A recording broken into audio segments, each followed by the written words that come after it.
मैं इस बात को आप सबके सामने रखना चाहती हूँ क्योंकि महिमा के लिए इससे पहले मैं एक वचन पढ़ूंगी। यिर्मयाह पहला अध्याय 5 वचन।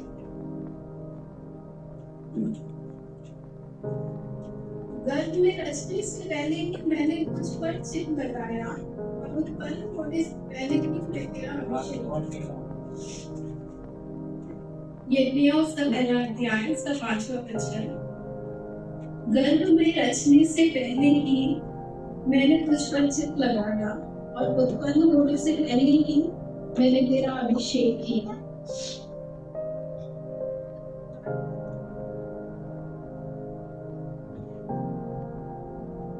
इस वचन के अनुसार मैं आज कह सकती हूँ कि उन्होंने मेरे पति को सचमुच गर्भ से ही चुना था, क्योंकि जो उद्धार का अवसर उनको मिला वो बहुत अद्भुत था। एक महीना जो मैंने और उन्हें हॉस्पिटल में रह के हम लोगों ने जो महसूस किया है, अपने आंखों से देखा है, ये उसकी गवाही है। बहुत तकलीफ में थे, सर्जरी हो गया और उनके ऊपर से घर भी आ गए थे। आप सब लोगों ने प्रार्थना में बहुत बढ़ाया, इसके लिए धन्यवाद। लेकिन फिर जो भी इन्फेक्शन हुआ उसके बाद वापस हम हॉस्पिटल में गए, एडमिट हुए। हर दिन हम खून देखते थे, हर दिन उनको ब्लड चढ़ता था, इतना ब्लड चढ़ता था, उतना ब्लड निकलता नहीं था। तो बहुत निराश हो गए थे। मैं हर वक्त उनको बोलती थी कि आप प्रभु के चुने हुए हो, प्रभु जरूर एक महान कार्य करेगा। फिर भी वो निराश रहते थे। इसके बाद मैं ना वचन उनको पढ़ के सुनाती थी। एक चैप्टर है, जब भी मैं निराश होती हूँ तो मैं वो पढ़ती हूँ। यशायाह उसका 43 है। वो बहुत निराश थे क्योंकि वो ऑलरेडी 3 बार सर्जरी हो चुका था, बहुत पेन में थे। उसके बाद जब ब्लड टेस्ट किया तो उनका हीमोग्लोबिन वापस से ड्रॉप हो गया। डॉक्टर ने बोला शायद इंटरनल ब्लीडिंग है, इसकी वजह से कहीं से तो ब्लीडिंग हो रहा है, बाहर नहीं आ रहा है, बट इंटरनल है, तभी हीमोग्लोबिन बढ़ता नहीं है। उस दिन वो बहुत निराश हो गए थे और डॉक्टर ने बोला कि इंटरनल ब्लीडिंग रहेगा तो हमको छोटी बार भी सर्जरी करना पड़ेगा करके। तो उस दिन वो बहुत रो रहे थे। मैं दुखी हो गई थी क्योंकि 3 बार वो सर्जरी उसका पेन वो फील कर चुके थे। 4थी बार वो बिल्कुल रोने लगे थे, मुझे नहीं था। मैंने उनको ये वचन पढ़ के सुनाया। वचन हम लोग पढ़ते हैं, मतलब मैंने अंदर से बहुत दुखी हो गई थी। प्रभु ये 4थी बार सर्जरी शायद मेरी चूक है। जैसा लिखा है इसराइल तेरा रक्षने वाला और ये याकूब तेरे सृजनहार यहोवा कहता है, मत डर, क्योंकि मैंने तुझे छुड़ा लिया है, मैंने तुझे नाम देकर बुलाया है, तू मेरा ही। मैं क्योंकि कानों के बाद मुझे परेशान है, बुला देता, मैं तुझे नाम देकर बुलाया, तू मेरा ही है। लेकिन बार-बार बोलते हैं कि उम्मीद क्या हो, अगर ये सारी चीजें तुम्हारी लाइफ में हो गई है तो मुझे 4 महीना फिर मैं कंटिन्यू ये बता रही हूँ वचन बताया तो उसका 10वां अध्याय पढ़ाने को बड़ी वाणी में है।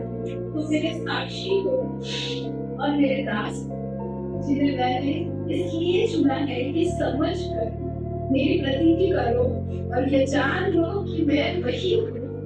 मुझसे पहले कोई परमेश्वर न हुआ और न मेरे बाद कोई होगा। मैं ही हुआ हूँ और मुझे छोड़ कोई उद्धार करता नहीं। मैं ही ये समझ कर दिया और उद्धार किया। ये वचन तक बार पढ़ के हमारे घर में बोला कि वो अपने चुना। इस बात पे भरोसा करो, विश्वास करो। वो बोल रहे हैं कि तुम्हारा परमेश्वर मैंने तुम्हें उद्धार किया और तेरा वचन मेरे साथ लिखा है। मैं ही परमेश्वर हूँ और परमेश्वर में भी मैं ही हूँ। मेरे हाथ से कोई छुड़ा ना सकेगा। जब मैं काम करना चाहूँ तब कौन मुझे रोक सकेगा। इस लाइन को मैंने 4 बार पढ़ा। नहीं बोला जिसको जब प्रभु काम करना चाहेगा कोई नहीं रोक सकेगा। तुमसे प्रार्थना करना कि प्रभु मुझे ना अभी में 14 सर्टिफिकेट नहीं चाहिए। मैं क्यों करता हूँ? मैंने बोला मैं कर रही हूँ लेकिन प्रभु मुझसे ज्यादा क्यों करता है कि प्रार्थना करना शुरू करती हूँ। मैं सब बोल के मैं स्कूल से वापस आ गई और सुबह में गई। मैंने उनको पूछा तुमने प्रार्थना किया था? उन्होंने हाँ किया। वो शाम थे वापस आए। फिर उनको साइड मन लगी क्या लेकिन वो हमने सर्जन में बना किया।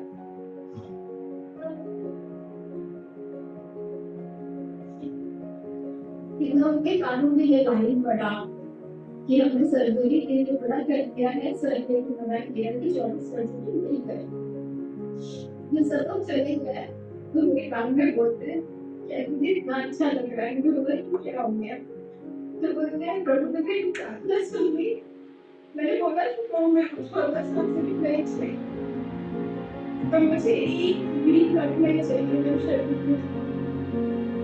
मैंने उनको बोला कि प्रभु मुझसे ज्यादा मुझसे प्रेम करते हैं। तुम्हारे कैसे कुछ हो जाए। तो मैं कैसी प्रार्थना कर रही थी आज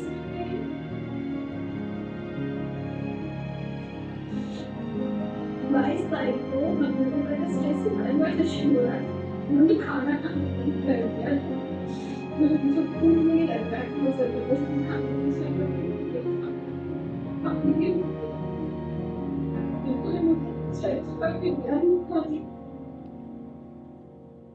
मैंने उनको बोला कि ठीक है जो कुछ बंद कर रहा है ना चर्च का बिरयानी खाना वो भी बगाती हूँ करके। मैंने आंटी को फोन किया। मैंने बोला आंटी कल आप खाना भेज सकते हो क्या कल क्या बन रहा है? आंटी को बिरयानी बन रहा है। अब तो उसका क्या जवाब? मैंने बोला देखा प्रभु तुमसे कितना मिलकर तुमको बिरयानी खाना है। चर्च में आज लगेंगे बिरयानी बन रहे हैं। तब तक ये कुछ खा ही नहीं रहे थे। कुछ भी नहीं। मैं जबरदस्ती खिला रही थी तो भी नहीं खा रहे। संडे का खाना टाइम सुबह से बोल रहे आज मैं बिरयानी खाऊंगा। आज मैं चर्च पर बिरयानी खाऊंगा। आंटी ने भेजा और वो खाया उन्होंने 4-5 दीवारें उन्होंने बिरयानी के खा। अच्छा लग रहा है। हम लोग बस वही बात कर रहे थे। मैंने मेरे बोला घर से जो हमने डिसाइड किया था मेरे पति ने बोला कि हाँ मैं ठीक हो जाऊंगा। अभी मुझे छुट्टी होने वाला है और मैं चर्च चलेंगे और मैं इन्हीं पैरों पे खड़े होके मैं दवाई लूंगा। और उसके बाद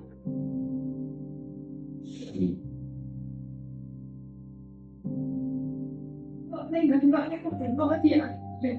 कोई नहीं आना चाहता। मैंने तो देखी कहाँ परेशान कर रहा हूँ। कोई भी नहीं तो परेशान हो रहे हैं। अपने घर वाले को बोलो लड़की भी मेरे से कोई नहीं है। तुम में से कोई आ जाओ तो वो शायद थोड़ी देर सो जाएगी। मैं लास्ट तक उसके घर वाले कोई नहीं आए। क्या तक अपनी बस हो गई। तो उस समय मेरे को समझ में नहीं आ रहा कि वो उनको कैसे कंफर्ट दूं। सारी चीजें तो मैं कर रही हूँ, लेकिन उसको ना अपने आदमी वजन बता देती है जो अंदाजा होता था दूसरा।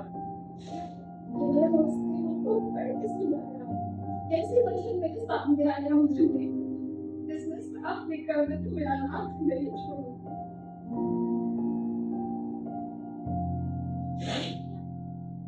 ये वजन मेरे लोग को दिखा है, मैंने बोला तुम लोग ही बताओ।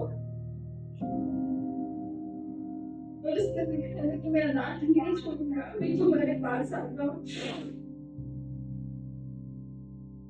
मैंने कभी उनको बोला किसी कितना प्रेम करते हैं, मुझे फील हो रहा है कि हमारे परिवार वाले कोई कमी आ ये बच्चे बना सब खाया पढ़ाया, मुझे कितना सुंदर बच्चे थे। बोल रहे कि मैं आवाज ही नहीं छोड़ता हूँ तुम्हारे पास आता हूँ। इस चीज को ब्रेन कर बहुत खुश हो गया कि हाँ ठीक है, फिर अपनी प्रार्थना किया। 24 को जब मैं गई तो उनका हार्ट बीट कम चल रहा था। सुबह 10 बजे उन्होंने बोला कि हार्ट रेट डाउन हो गया है। डॉक्टर साहब और इसके बाद हमने बात किया तो उन्होंने बोला कि मैं आज छुट्टी 3 दिन में आप लोग जा सकते हो, आप लोग जाओ। मैंने उनसे बातें भी की कि आप गाँव जा सकती हैं, ट्रैवल कर सकती हैं, सब हो गया।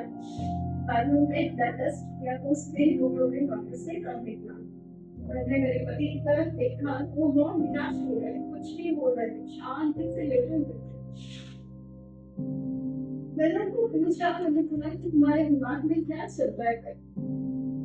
उसने सिर पे हाथ रख के बोलते मुझे ये सब पूछ रहा है कि क्यों एक के बाद एक के बाद एक इतनी सारी चीजें इस तरह को लग रही थी।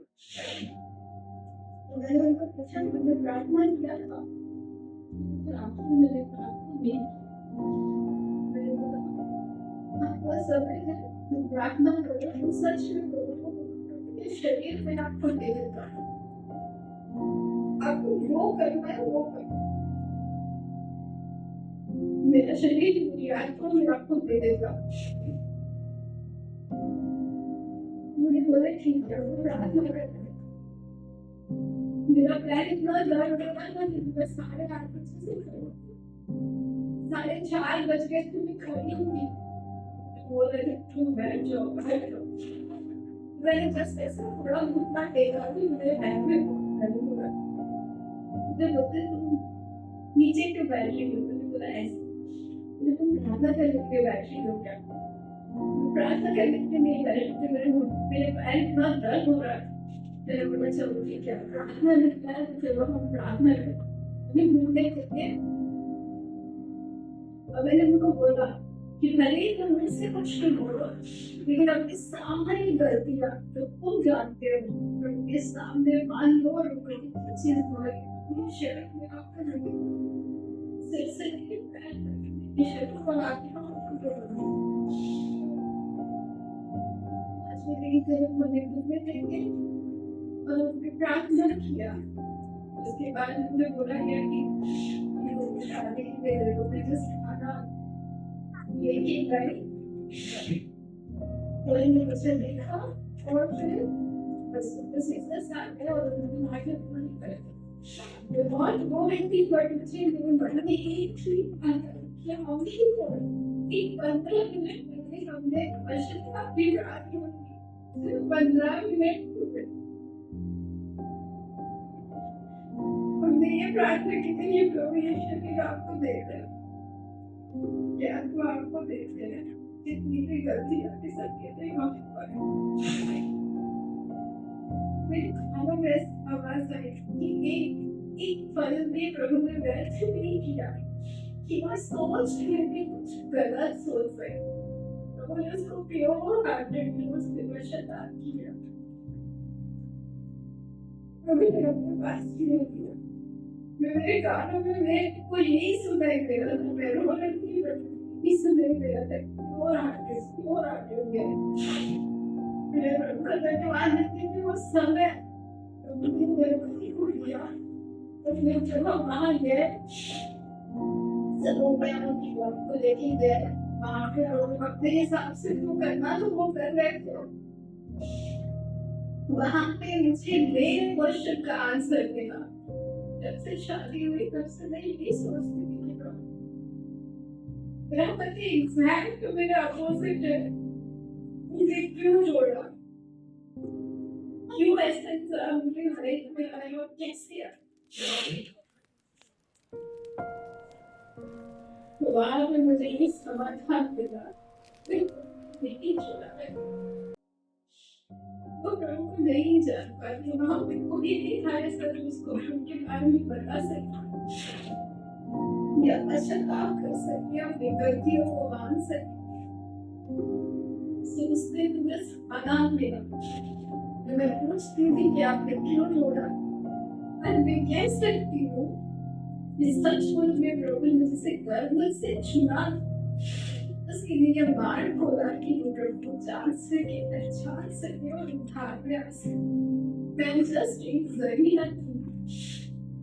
मैं प्रभु का धन्यवाद देती हूँ।